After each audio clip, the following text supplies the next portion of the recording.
Hey everyone, we're so excited to launch our brand new screen protector for the TickTalk 4. In today's video, we're going to demonstrate how to properly install your screen protector on your TickTalk 4. First, you'll want to remove your old screen protector.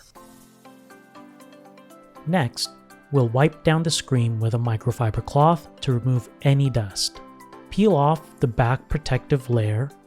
Align the screen protector with your TickTalk 4 screen and carefully place the screen protector on the face of the watch. Carefully peel the front layer of the screen protector and gently push any unwanted bubbles toward the edge of the surface with your included applicator card. Congratulations! You have successfully installed your new screen protector on your TickTalk 4.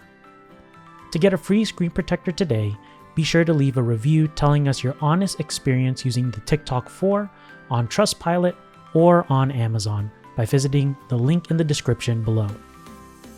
If you like this video, hit that like button and be sure to follow us on social media at myticktalk and be sure to visit our website www.myticktalk.com.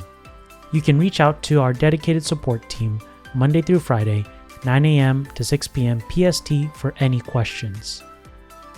Thank you so much for watching, and we will see you all in the next video.